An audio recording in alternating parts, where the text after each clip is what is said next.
The World Trade Center Health Program webinar. This is a presentation of the New York State and CSCA Partnership for Education and Training. My name is Dave, and I'll be your host today. Our instructors will be John and Joe for this morning's seminar. At this point, I've muted everyone's phone to keep the background noise to a minimum. Due to an expected high volume of questions, we'd like you to ask your questions by typing them in the chat box.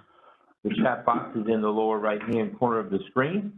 Make sure that you've selected everyone in the Send To panel before you type and enter. And from there, we'll all be able to share the information. So as I mentioned previously, today's webinar is sponsored by the New York State and CSCA Partnership for Education and Training, or for most of you, you refer to it as the partnership. Some of you may be wondering what exactly the partnership is.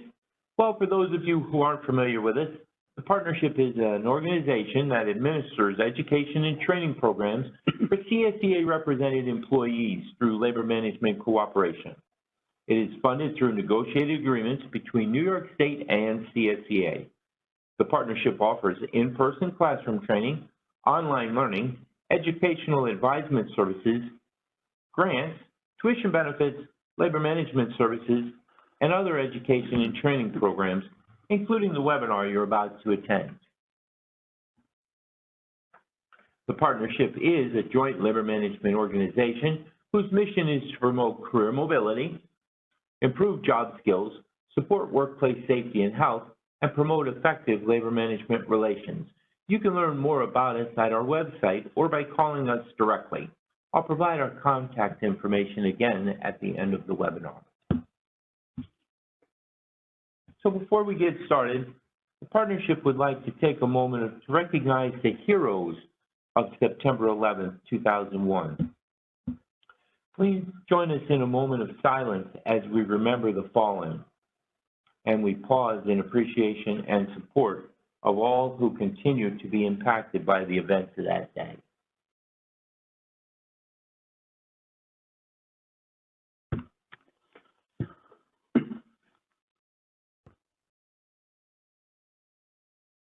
And I thank you. Today, we're fortunate to have two subject matter experts on the World Trade Center Health Program and related registrations and benefits. We have John and we have Joe. At this point, I'm going to turn over the webinar to our instructors so they can briefly introduce themselves.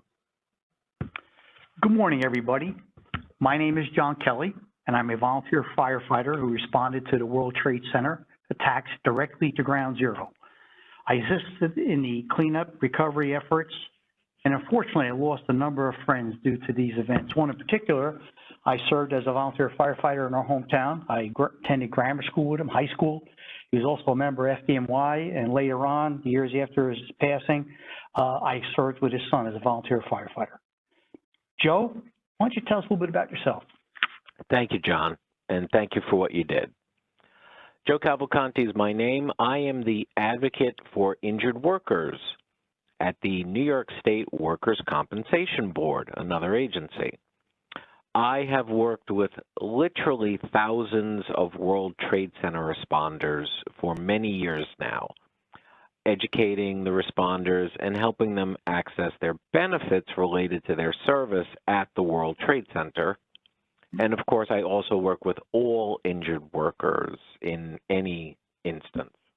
I'm very happy to be here today and to speak with you about some help and some benefits you might not know about yet, but which you certainly should consider claiming. Thank you. Thanks, Joe. Well, thank you, Joe. This is John Kelly again. Let's start with a question. How many of you heard of the World Trade Center Health Program, its related registrations and benefits? So please click on the smiley face reaction button at the bottom of the screen and click the thumbs up if you've heard about the World Trade Center Program, related registrations and benefits, or the thumbs down button if you have not.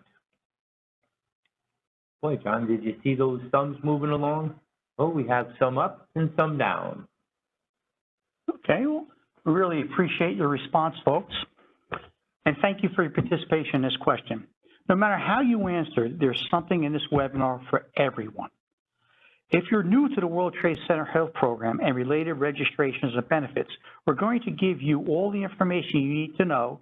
And if you've heard of these before but aren't really sure whether you're eligible, we'll help you figure that out as well.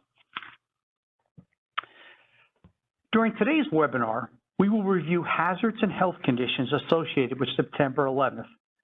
Next, we'll review the World Trade Center Health Program and related registrations and benefits at the federal and at the state levels. We'll also discuss eligibility criteria for each. Then we will discuss the impacts of COVID-19 on health programming, and finally, we'll identify resources to help you apply. We'll also provide you with handouts that you can refer to after the webinar.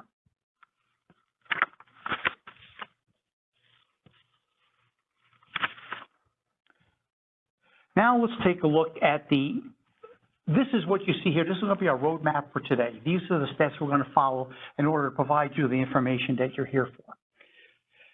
During this entire process, anytime you have a question, please do not hesitate. Ask the question before we proceed. So the first thing we're going to take a look now at is the hazards and health conditions associated with the events surrounding September 11th. The events of September 11th, aka 9/11, resulted in many hazards, including but not limited to the following: fire, falling structures and debris, toxic fibers, chemical vapors, and most importantly, as we're all aware of, as you can see in that lower right-hand corner, toxic dust. Thousands of people helped in the rescue, recovery, and cleanup efforts at the World Trade Center site and put their own lives and health at risk in the process. From ground zero to the Freshman Kills landfill in Staten Island, men and women worked around the clock doing their part to help New Yorkers and our country recover from the devastating events on September 11, 2001. In addition to responders, there were survivors, people who lived and worked in these areas and who were also exposed to the hazards. And let me go, it's not just, there's also non-government employees that were down there that were supporting, like the Red Cross. You had schools, you had various inhabitants. There was many out-of-state responders. In fact, in my work group, there were members from Puerto Rico OEM and Chicago Search and Rescue. So we had a lot of national folks down there. So it's not just limited to FDNY, NYPD, or those who had perished in the site. Perhaps the most far-reaching hazard, the dust cloud known as the plume, hung over New York City for several days following the initial attacks before falling into the city and the neighboring geographic areas in New Jersey and Brooklyn. This dust was made up of tiny particles of furniture, carpet, concrete, sheetrock, glass, asbestos. Some samples of the dust have been found to contain contaminants, carcinogens, PCBs, including benzene. Now I'd like to take this opportunity to ask you a question. Do you know what is referred to as primary exposure? So please tell us what you think primary exposure means by typing it in the chat box. The chat box can be found in the bottom right-hand corner of the screen. Please make sure everyone is selected in the to area and then press the enter when you're done. So we're looking for primary exposure. What does that mean?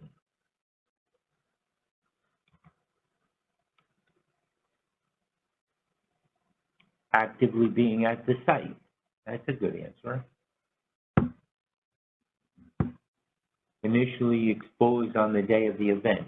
On the actual site, actually being at the site. Exposed on the day. Main exposure. Okay, Dave, thank you, and thank you very much, folks. A number of you did mention exposed on the day or just the main exposure. Although those are absolutely correct, it goes far beyond that, and I'll touch upon that in a few moments. Primary exposure means that a worker or volunteer responded directly to the site or areas that have been deemed to be contaminated or hazardous by the World Trade Center Health Program through the CDC, CDC being the Centers for Disease Control, and prevention. This includes folks that put out fires, recovered victims, removed debris, and transported debris or victims from the pile to designated off-site locations. Additionally, it includes those who cleaned vehicles. I'll cite some examples. I cleaned our fire apparatus, went down to Manhattan and Chiefs vehicles for weeks on end after the initial attack. Clothing was cleaned by some of us in large washing machines for first responders.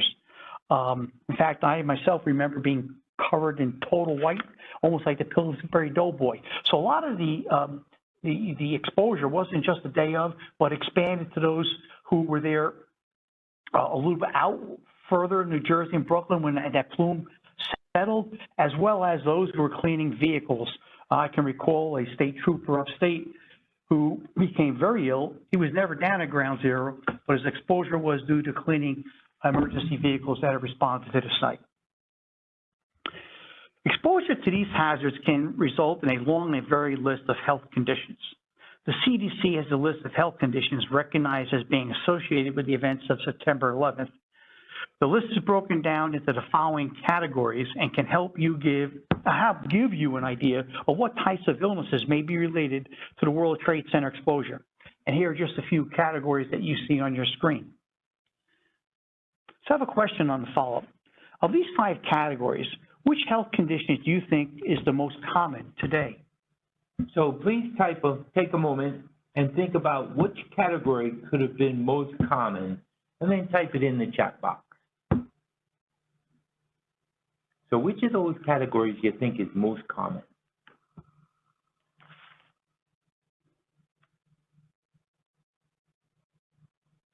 We have cancer, upper respiratory, cancer, lower respiratory, cancer, upper respiratory.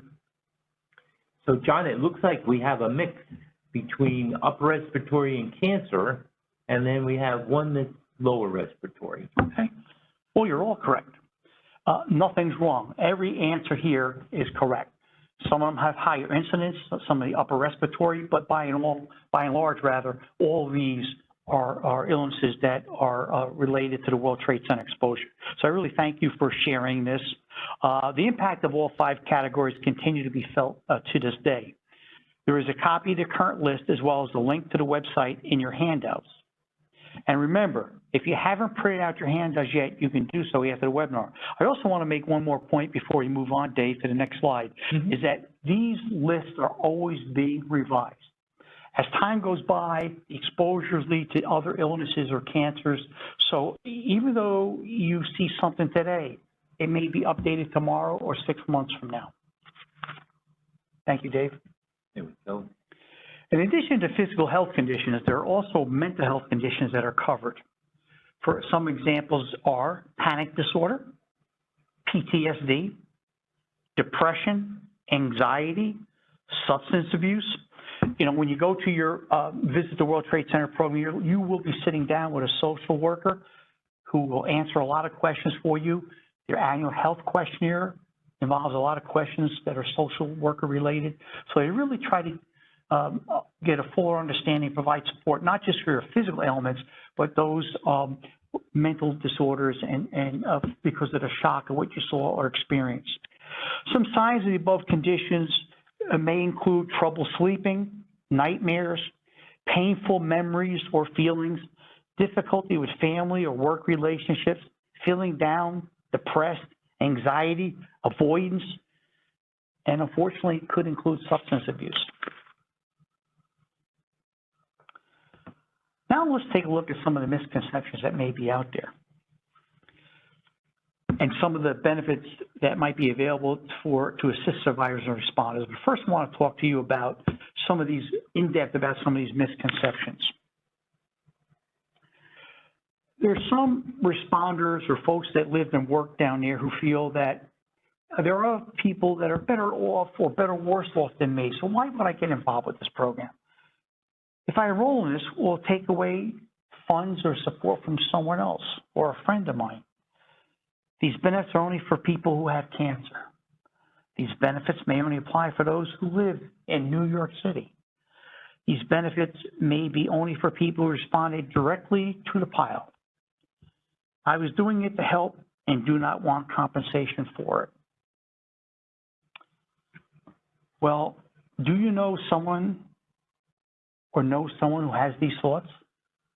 Please click on the raise hand button if you or someone you know has had thoughts like these before. The raise hand button is down there in the bottom center of the screen. Well, John, we have a few hands going up, that's for sure. Okay, fantastic. Because, you know, a lot of folks down there, they believe in public service. As a volunteer firefighter, I believe running into the building when you're running out is something that is important for me to do. And you don't sometimes think about your own health, your own exposures. And, but this includes everybody. This program is for everybody. It's comprehensive, and we're going to encourage all of you to participate in the program. So once again, thank you for sharing. If you didn't feel comfortable sharing, that's okay. I get it. Please know that thoughts like these are common and are simply not true. I repeat that, not true. And we hope that all of you will qualify and come forward and take available of all the programs and services for you. And not just for yourself, folks. Think of your family. And when I say that, do you know of male responders, their wives have some of the highest incidence of breast cancer? So this goes just beyond you, because you may have taken a shower at the firehouse on the way home, but still embedded maybe in your hair, embedded in your clothing, and that did affect your loved one. So it's very important that you take advantage, and we encourage all of you to apply for both the state and the federal benefits that might be available for you, should you qualify for at least one of these illnesses, if not for all of them. Okay, I want to ask you another question. When the World Trade Center attacks took place, many members of the New York State workforce were called into action. Which agencies do you believe may have assisted in the relief and recovery efforts from this group here? So I'd like you to notice that I've opened the Slido panel on the right-hand side of your screen. Please take your mouse and click on the option A, B, C, or D that you think best is the best answer. So who do you believe assisted with relief and recovery efforts?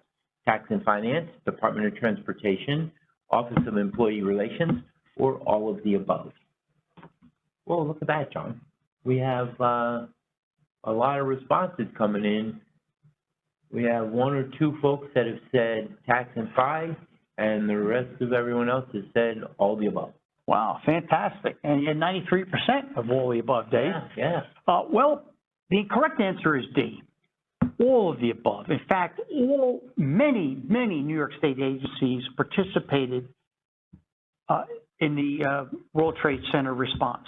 So you didn't necessarily have to be there at the Fresh Kills landfill or at the pile, but agencies did respond to assist residents of the state.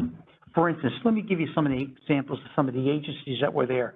Tax and Finance, OER, DOT, DMNA, which is the Division of Military Naval Affairs, ergo your National Guard was there. In fact, when I went down, there was a National Guard or a soldier on every corner with a weapon while we were there with F-16s flying above. So I remember that vividly.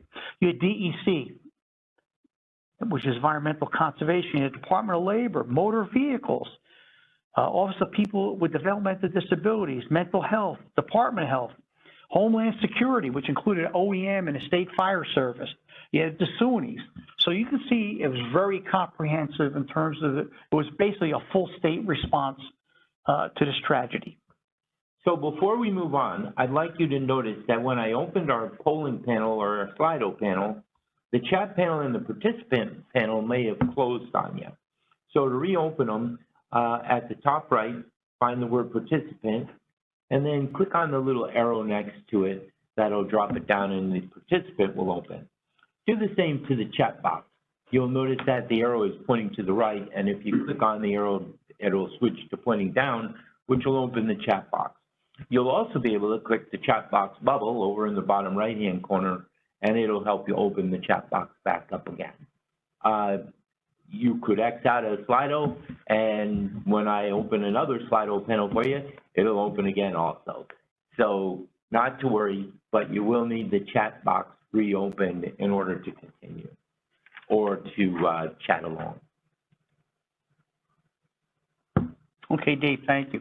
So here's a good idea of where the area of the World Trade Center response in terms of covered under the various state and federal programs are.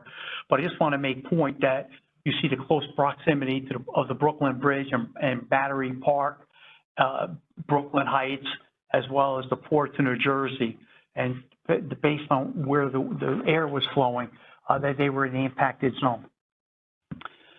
So there are many individuals who are eligible for this program and related benefits, and that we'll be referring to today, both responders and survivors who have lived, worked, and went to school in the area noted on this map. I just want to mention the school.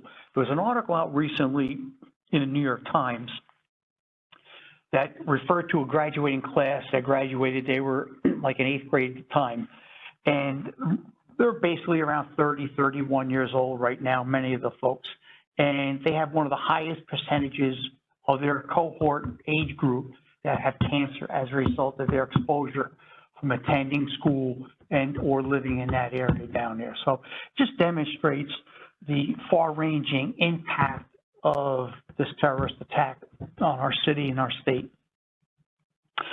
In a few moments, we'll talk about eligibility for each program and service in turn, but please keep in mind, there are many people who are eligible who have not yet applied. Are there any questions before we move on, folks? So if you do have any questions, please type your questions in the chat box. Remember, the chat box is in the bottom right-hand corner. Make sure everyone is selected in the queue area before you hit the send.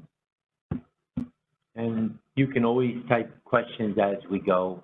I've been monitoring the chat box. So John, we'll move on. All right, Dave, thank you very much. First step, we're going to take a look at the federal programs, and I myself are in both of them, so if you have any questions, I'll be more happy to answer them. So the federal government has funded the World Trade Center Health Program and its related registrations, the World Trade Center Health Program, and the September 11th Victims Compensation Funds. Sometimes the Victims Compensation Fund is referred to as the VCF. So you have two distinct federal programs, the World Trade Center Health Program and the September 11th Victims Compensation Fund. I'd like to ask you all a question. How many of you heard about the James Zagroga 9/11 Health and Compensation Act? If you've heard of this James Zagroga 9/11 Health and Compensation Act, please raise your hand. The raise hand button is in the bottom of your screen. Well, John, we have one hand up. One hand. Two. We got a couple of thumbs up going up and down the edge of the screen and a couple of thumbs down. All right. Well, thank you so much for your response. The act is named after New York City police officer James Zagroga. He participated in rescue and recovery operations following the World Trade Center attacks. His death is considered to be the first death of a respiratory disease stemming from response and recovery efforts in that area. The federal bill was signed into law by President Obama in 2010 and provided eligibility for benefits and compensation from the World Trade Center Health Program and the September 11 Victims Compensation Fund, the VCF, as a way to ensure that individuals exposed to the health impacts of September 11th are able to receive monitoring as well as treatment. Now, the World Trade Center program is dedicated to helping those who were there in the days and months following September 11th and offers high-quality, compassionate care to those directly affected by these terrorist attacks in New York City. Eligibility for the program is based on what members did following 9/11, where they were, and how long they were there. There are 4 categories of members. First, there's Fire Department of New York City, that's FDNY. And FDNY responders also include the medical service, because in New York City, FDNY runs the ambulances there. This is a member of the fire department in the city of New York who participated at least one day in the rescue and recovery efforts at the former World Trade Center site. A general responder is someone who provided rescue, recovery, demolition, debris removal, and related support services in the aftermath of September 11th attacks on the World Trade Center, but was not affiliated with FDNY or the city of New York. Examples of this include the NYPD, the police department, the National Guard, volunteer firefighters like myself, volunteer ambulance workers that responded down there. I mentioned earlier some out-of-state support that we had. I saw many federal agencies down there that were there, the FBI included. I mentioned earlier Puerto Rico OEM. I work very closely with a lot of those guys. Chicago Rescue, that was next to me as well, working side by side. So there's a lot of folks. It was a national response. There were also some foreign rescue groups there, overseas, many European and NATO allies had sent folks there. So this is more than just folks who are there in the pile. It's a much larger group. And that's why it's important that you're here today, because you yourself may be covered under this, or you may have family and friends or coworkers. And it may be a New York City survivor. And this is a person who was present in the New York City disaster area. Remember that map earlier, or in the aftermath of September 11th terrorist attacks on the World Trade Center as a result of their work, their residence or attendance at school, childcare, or adult daycare. You'll have more information about this in your handouts, so please take some time to review them after the webinar.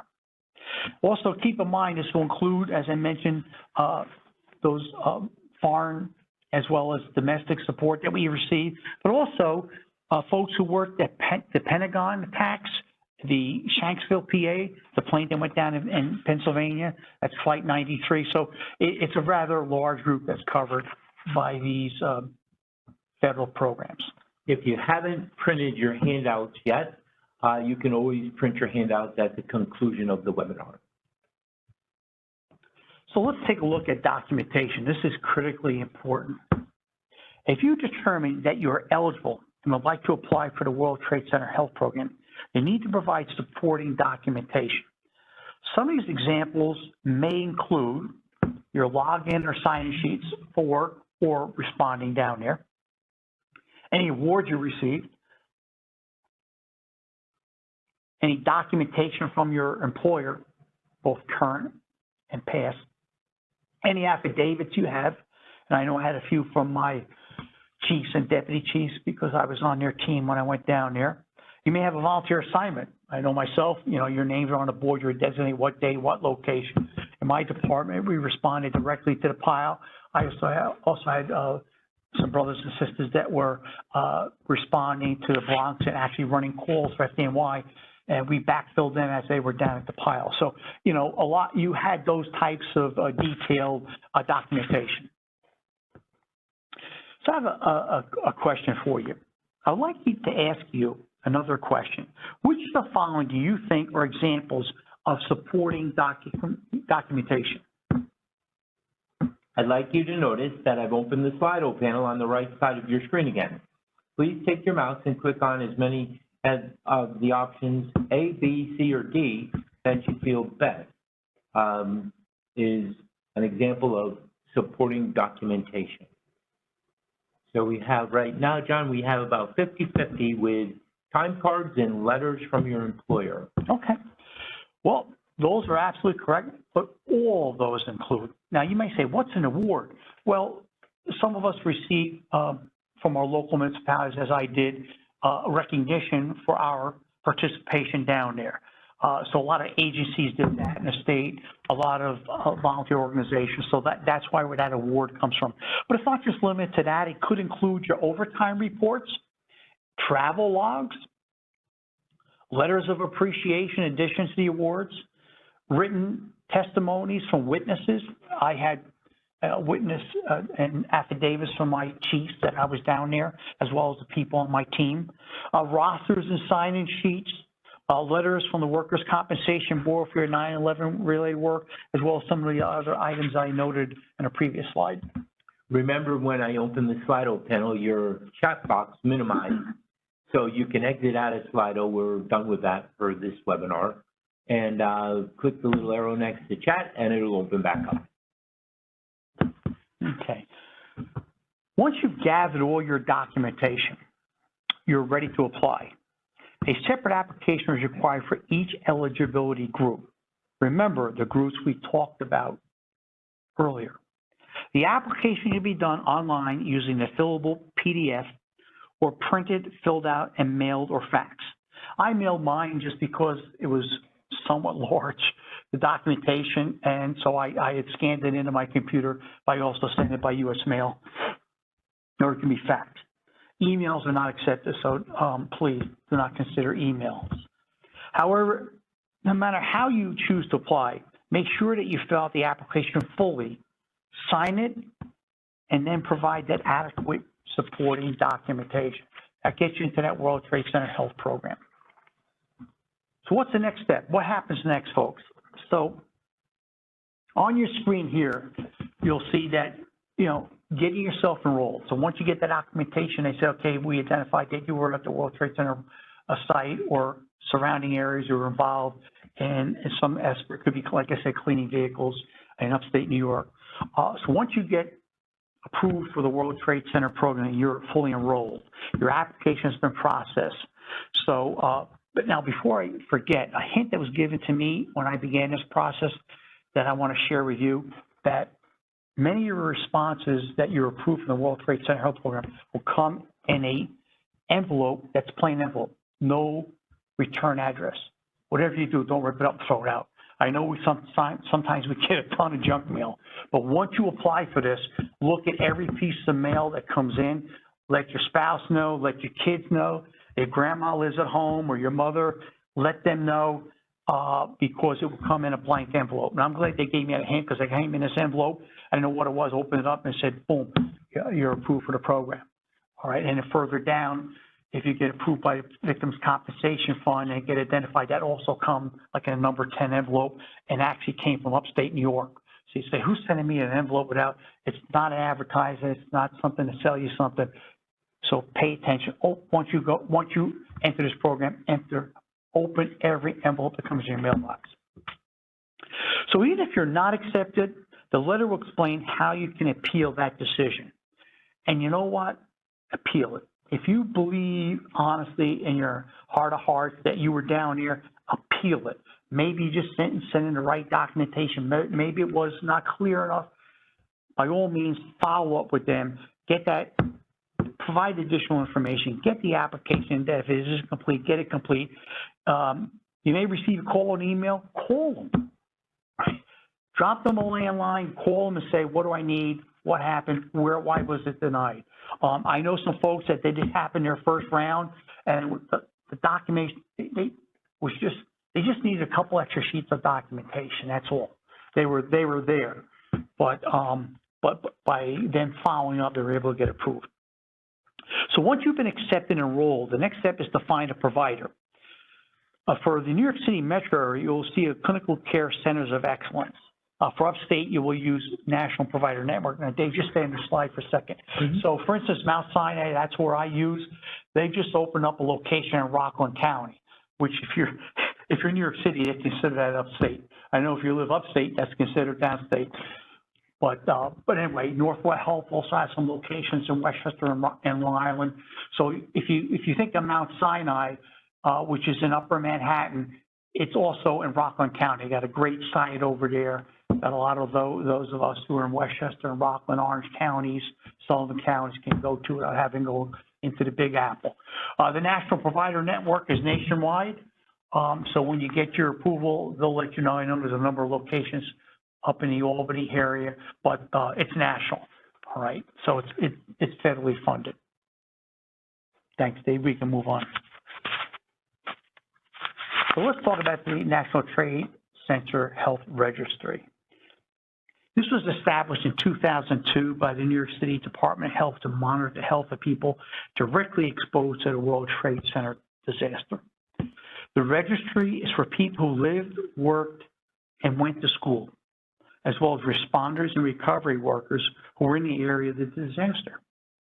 This registry is a method of tracking post-disaster changes in physical and mental health, and that's critically important. The CDC does that because, once again, some of these things take years to metastasize in your body, so you may not feel anything, but years on, things happen or they find other illnesses or diseases that can be attributed to the World Trade Center disaster.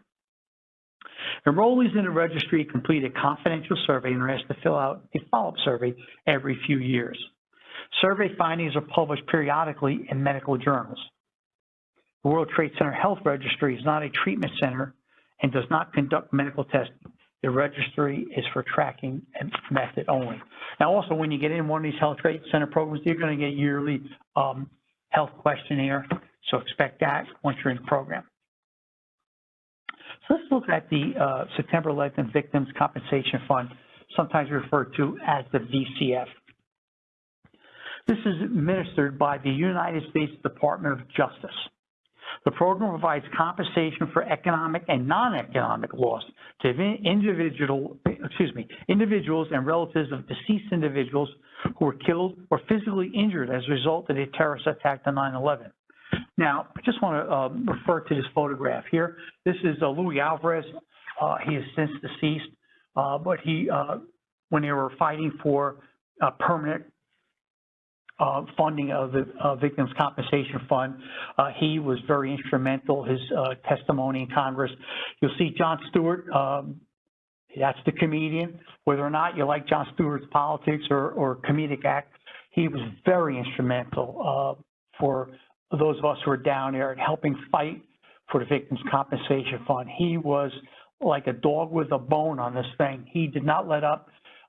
He was very instrumental. So, I mean, those of us who are down and give him a lot of credit for that help. Over his left-hand shoulder, that's Matt McCauley. Matt is a retired NYPD officer. He's an attorney. Actually, he represented me in a Victims Compensation Fund application. He himself, too, went above and beyond. He was down there at Ground Zero, but he really dedicated his life helping the victims down there. And him and Jon Stewart, I can't tell you the number of treks to Congress that they made on behalf of those of us who were down there and those like Louis who passed away as a result. So if you're ill as a result of exposure, there's a lot of eligibility requirements, and if you met them, you need to make sure you apply. And keep in mind, not just for yourself, but your spouse, your relatives, your kids. All right, they may have been exposed.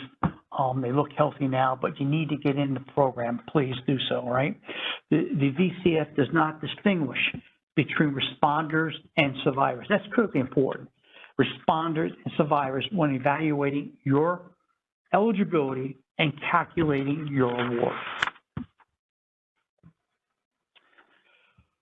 In order to be eligible for compensation from the VCF, you must have registered by July 29th, 2021, or by 2 years after your certification date. So if you get your certification date today, 9/12/2023, you have to 9/12/2025, all right? And you're always available to get certified if you were down here. All right, so it's critically important that you apply. If you've not been certified by the World Trade Center Health Program with a physical World Trade Center related health condition, or are not currently sick with one of those diseases we noted earlier, you can still register with the VCF and with the World Trade Center Health related condition should it arise in the future. But you must register within 2 years of your certification date. So once you go to the World Trade Center program, they can identify, let's say you have chronic rhinitis or you have asthma. At that point, you have 2 years to apply for the VCF. I would recommend that you do it immediately because there's a ton of paperwork. Don't be put off by it. It takes some time. It may include getting all your records from CVS or one of other pharmacies. If you have to do that, you let them know that you were, you have a World Trade Center illness. They will do that for free. If you ask for those records, they'll charge you for it. And for my case, they had to be 2 or 3 inches thick because, you know, you have to get all your records for your entire life, any medications you had, to prove that you were not ill prior to the events. But that's costly. But I made a call to corporate, and they offered it for free, and they sent a nice little thank you note as well. So there's a lot of paperwork, so it doesn't, you're not something you do the next day. It takes some time. So once you get certified with illness, begin that process with the VCF. Get yourself like an attorney like Matt. There's a lot of them in the area that work with the World Trade Center, a Victims Compensation Fund. They can only receive 10%. That's federally mandated. They can't receive anything more than above it, but it's really helpful having an attorney. You can do it on your own, but there's a lot of paperwork, folks. It's good to have an attorney support you in that effort. Okay. So if you have not been certified with a World Trade Center related health condition or lived south of Houston Street on 9/11 or in the months after, you can register for the VCF at any point, now and 2 years after your certification date. So like if you were a victim and lived, you know, just like I said, south of Houston Street, it's spelled Houston, but we say Houston Street, you're eligible. So, you know, make sure you apply. Show that you were present within the New York City exposure area. That is the area south of Canal Street, east of Broadway and Clinton Street.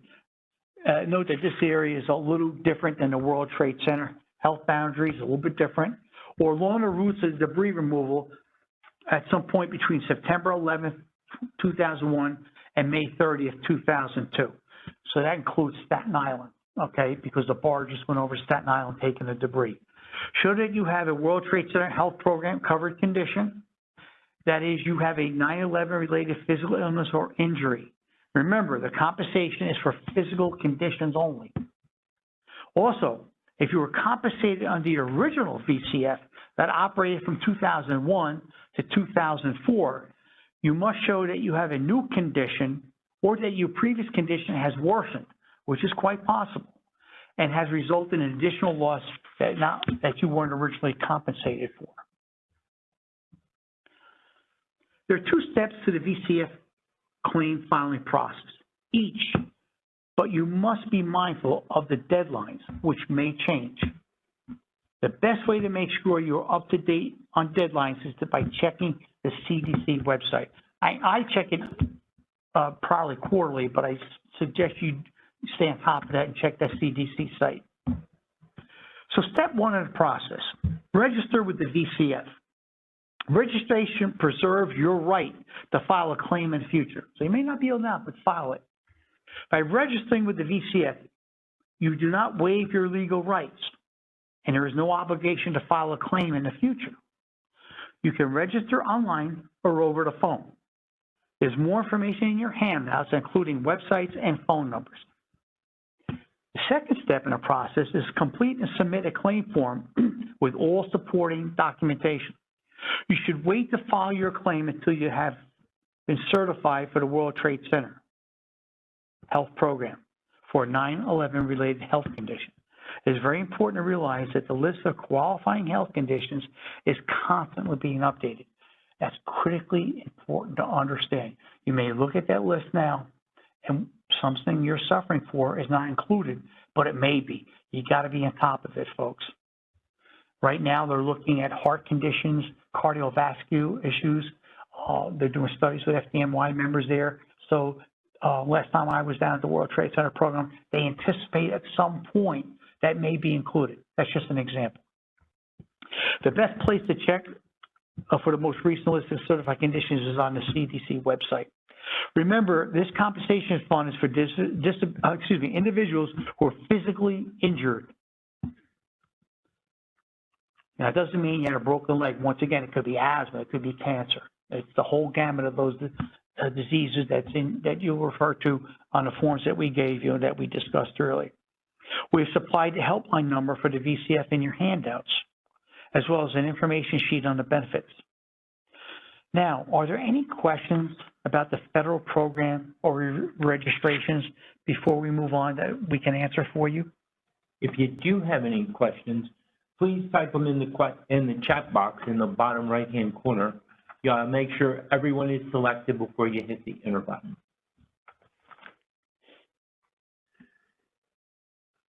Well, John,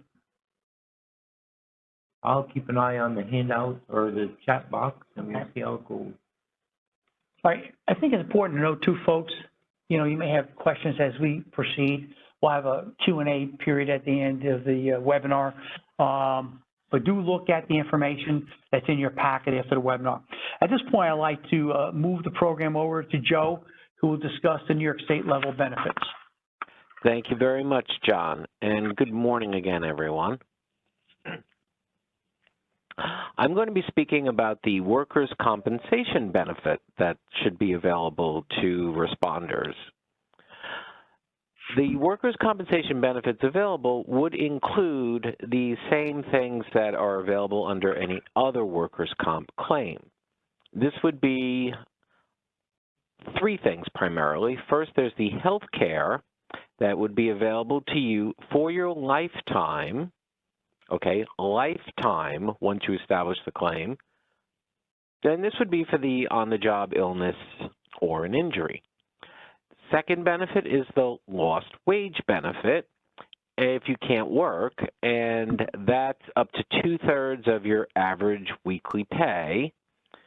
We call it an average weekly wage, and that's up to a weekly maximum amount that's set, you know, by the law.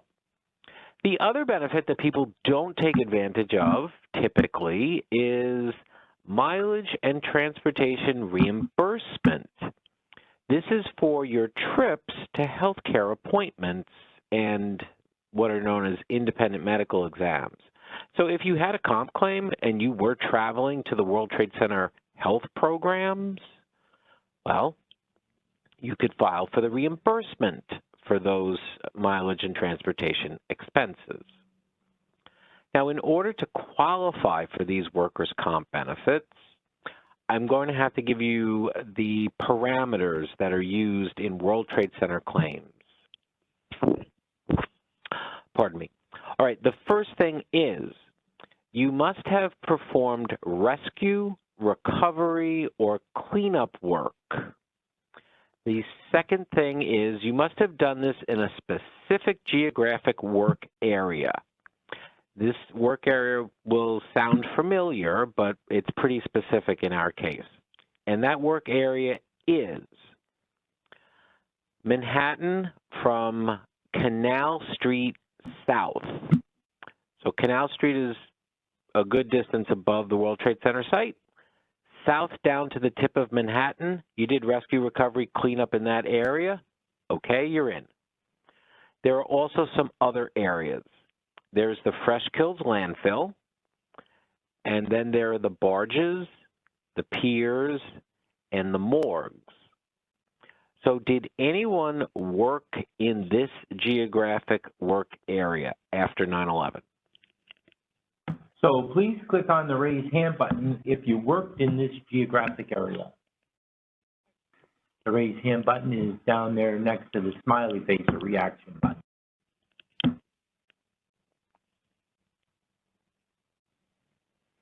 Well, Joe, it looks like we have one person's hand up.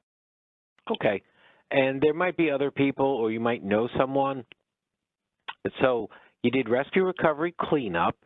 You did it in this area, Manhattan, south of Canal, Fresh Kills, or on the barges, the piers, the morgues. Now, the other variable we should be speaking about is the time frame. To be eligible for workers' comp, the time frame for eligibility is service that took place between September 11, 2001 and September 12, 2002. So a year and a day. Today would be the 21st anniversary of the last eligible day. I'm going to speak now to the employees and the volunteers, because volunteers are included in this. So this is for the employees and the volunteers who were part of the New York State workers' comp system while they performed rescue, recovery, and cleanup. The key is, who was your employer while you did that service in those specified locations during that year and a day? Whoever you're working for today, not relevant. We're going back to who employed you during that year and a day. That's what matters here. Also, I have to mention some of the extremely prominent, heroic entities that are not part of my system. Okay, there are some employers who are not in this system, such as the Fire Department of New York, firefighters. So if you were an active FDNY firefighter, you're not part of this system. You have benefits available through the Fire Department of New York. Also, a uniform police, no, not uniform, a police officer with the NYPD. If you're a police officer with the NYPD, you're not in the system. However, if you were in one of the allied professions of the fire department or the police department, an EMT, a dispatcher, some other duty that I did not mention, you're in this system. Also, if you were a uniformed New York City sanitation, or if you were a federal employee, and that does include the National Guard, then you're not going to be part of the state workers' comp system with respect to your World Trade Center service. You should contact your employer at that time to learn about any line of duty benefits in that employer's system if you're in one of the groups that I've mentioned.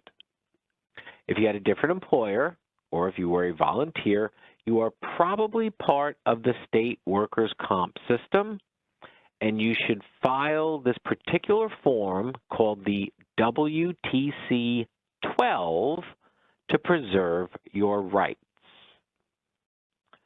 Now we have another question for you here. Have you applied for workers' compensation benefits? So just like we did earlier, if your answer is yes, please click on the little smiley and use the thumbs up button. And if you are answering no, then use the thumbs down button. The smiley face is down at the bottom of your screen.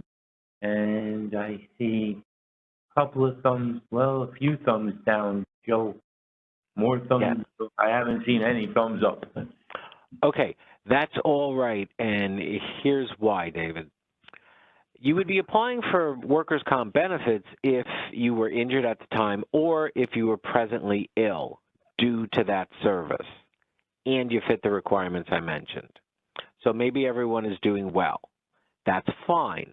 However, the whole reason we're doing this webinar and I'm part of this is because if you meet the criteria I just explained, please file the WTC 12 form that I believe is in your packet, and that will preserve your right to then file a claim in the future if you ever need it.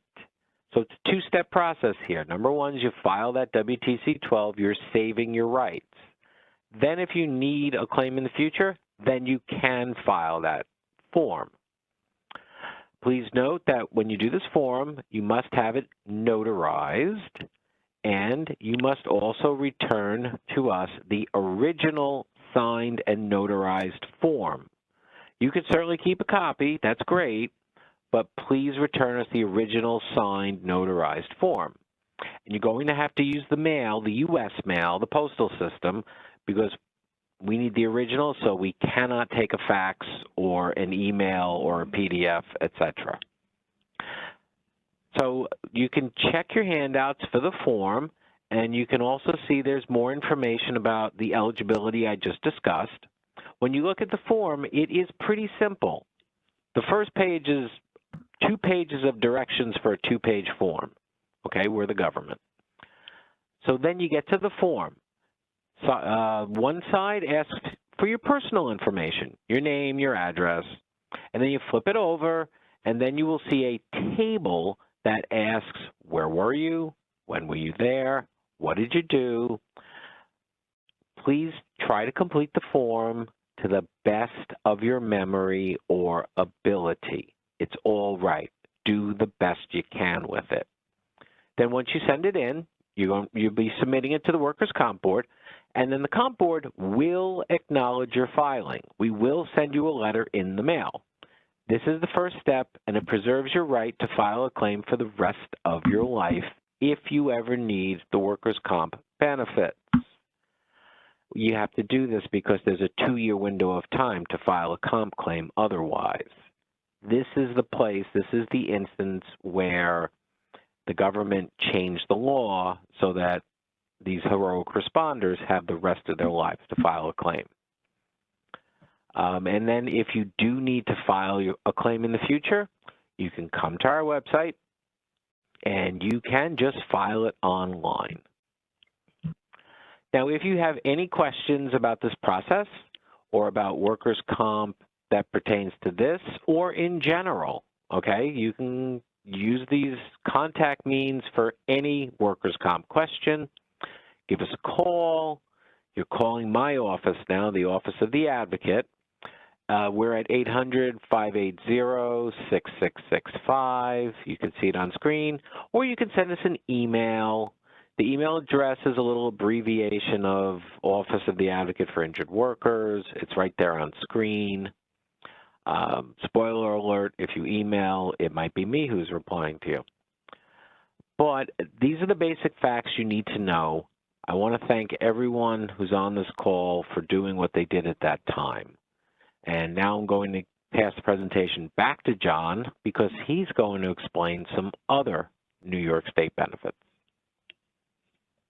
Thank you, Joe, very much. Now let's take a look at the New York State and local retirement system benefit.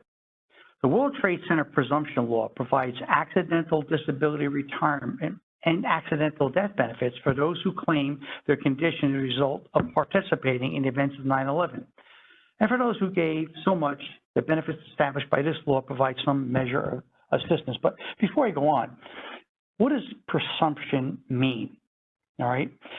When we say presumption, we mean something is assumed in the absence of proof to the contrary. If you are found permanently disabled from performing the duties of your position due to a qualifying condition, unless the contrary is proven by competent evidence, we can presume your ailment was a result of work in the World Trade Center site, rescue, recovery, or cleanup operations. If your employment, physical, or your medical records prior to September 11, 2001 do not show any evidence of a qualifying condition, and you worked at the World Trade Center site as described.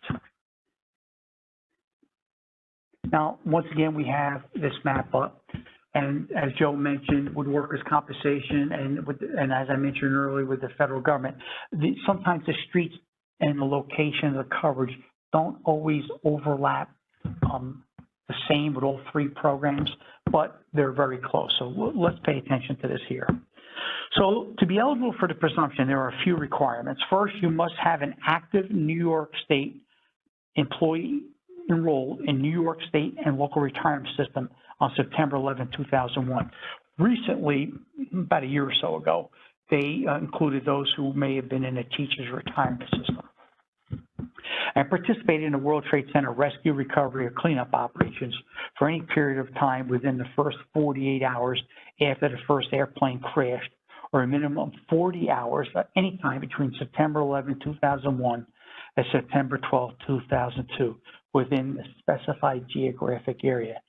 That area includes the following: the World Trade Center site, defined as the area below a line starting from the Hudson River and Canal Street, bearing east on Canal Street to Pike Street, continuing south on Pike Street to the East River, and extending to the lower tip of Manhattan. It includes the New York City morgue, where any temporary morgues are established, the Fresh Kills landfill, and on the barges that ran between Manhattan and Fresh Kills landfill on Staten Island. In addition to eligibility based on the geographic area, you are eligible if you are participating in the World Trade Center rescue, recovery, or cleanup operations for any period of time within the first 48 hours after the first airplane crashed, or a minimum of 40 hours, anytime between September 11, 2001 or September 12, 2002. You may also have been eligible for repaired, cleaned, or rehabilitated vehicles or equipment owned by the City of New York or the State of New York or your volunteer fire department or OEM or the State Fire Service. The list goes on and on, regardless of whether your work was done at one of the listed locations.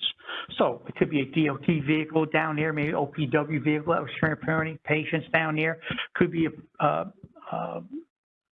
police department vehicle that went down there, an ambulance that went down there, volunteer firefighter. Like I said, my agency, we sent all our rescue trucks. We sent our fire trucks to the Bronx. We sent our police chief vehicles, our utility vehicles down actually to the pile. So all this was included in it as well. This criteria means that individual who counted as secondary exposure may be able and qualified. So that secondary exposure could be like that police officer who cleaned vehicles in the Adirondacks. It wasn't down there, but was exposed to the toxins that were in that vehicle. As I mentioned earlier, they were all over the place. I mean, my turnout gear is very similar to those worn by FDNY. So it's the black with the high vis stripes. I know some fire departments upstate have like that yellow or white turnout gear. Mine was black. So I literally, mine was covered like you took baking soda or flour and put it all over my gear and my helmet. So it gives you an example of the type of exposure.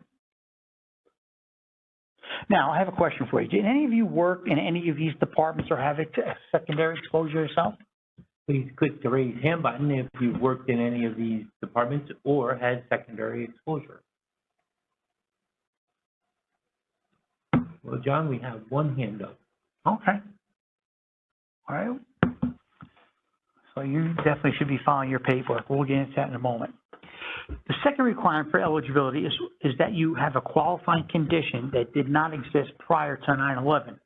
The current qualifying conditions for the World Trade Center presumption include those that impact the upper and lower respiratory tract, the gastrointestinal tract, as well as skin, as well as psychological and new onset conditions like cancer.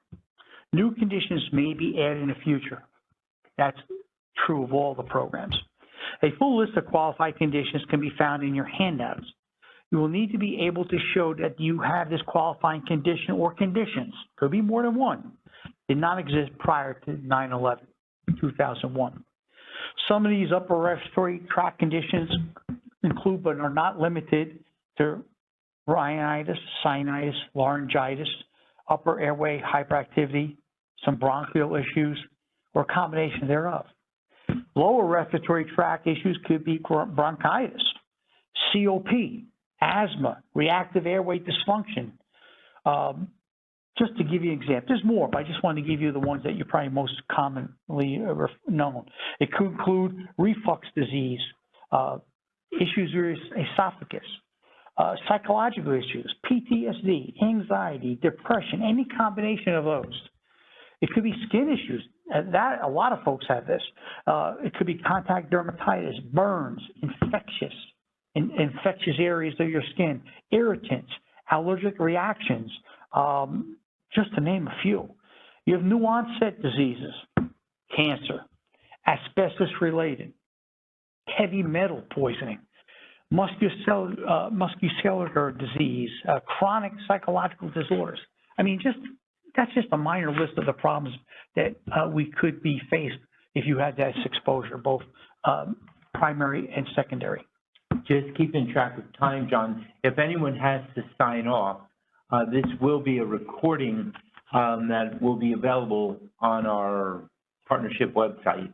So if you need to go, there is a recording, and there is a survey that will pop up to ask how our webinar did or what you thought. And we should wrap up in another 5 minutes or so. The third requirement is that you have been found to be permanently incapacitated or disabled due to a qualifying condition. If you're not disabled and you have not yet retired but meet the requirements, then you should file a notice which will allow you or your family to apply for benefits in the future. We'll talk about that in a moment. So how do you apply for the World Trade Center accidental disability presumptions? The first thing you need to know is that your filing deadline is September 11th, 2026. The form you're going to want to fill out is the application for World Trade Center notice, RS6047-N, which you see on your screen. You have up to 25 years after you retire to apply for these benefits, but you must file this notice.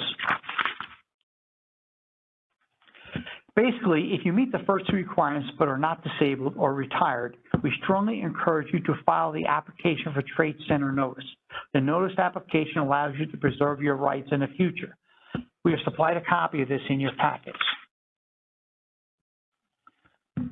If you know someone who is already retired and is eligible for benefits under the presumption law, they can apply for a reclassification of their retirement benefit to the World Trade Center Accidental Disability Retirement.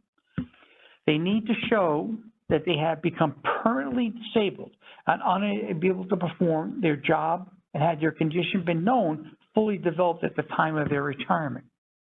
In other words, their qualifying condition developed after the individual retired. If approved, your World Trade Center Accidental Disability Retirement will become effective at the date of your reclassification. It is not retroactive to your date of retirement. If you do not file a reclassification on or before September 11, 2026, you must still file the application Trade Center notice by the end date by the date you're eligible. Let's take a look at the accidental death benefit. The final part of the World Trade Center presumption law to discuss is the accidental death benefit. Your beneficiary may convert your accidental disability retirement benefit to an accidental death benefit by filing an application for conversion of service or disability retirement to accidental death benefit for victims of the 2001 World Trade Center disaster. Your family will be eligible for this if you or your beneficiary have filed an application for World Trade Center notice by September 11, 2026, retired under a service or disability retirement. You've been retired for 25 years or less at the time of your death, and it is determined that your cause of death is a result of the qualifying condition. Only your spouse, dependent children, or a dependent parent are eligible to receive this accidental death benefit. Eligible beneficiaries at the time of the period for filing the application are the same as those of the regular accidental death benefit provided by your retirement plan. Please consult your plan booklet or the New York State Retirement System for your information regarding this benefit, including filing deadlines. Are there any questions about the New York State Workers' Compensation or the New York State Retirement benefits before we move on? If you do have any questions, please type them in the chat box. I don't see any questions. Okay, thank you, Dave. So we're just about ready to wrap up. Before we do, I have one final question for you. Now, as you have learned about the program and related registrations of benefits that we discussed in depth today, are you planning to apply? If not, is there someone that you know who might be eligible that you care to share this information with? Well, just like we did earlier, please use the reaction button, thumbs up if you are planning on yes, or thumbs down if you plan on no. Well, look at all them thumbs moving up. We've got some thumbs up and some thumbs down. Oh, perfect. That's great news. So anyway, we've reviewed a lot of information today, but don't forget that we provided you with handouts that cover the programs and benefits as well. Okay, before we move on, I'd like to ask you one more question. Do you think the World Trade Center responders and survivors with pre-existing conditions have a risk of developing complications from COVID-19?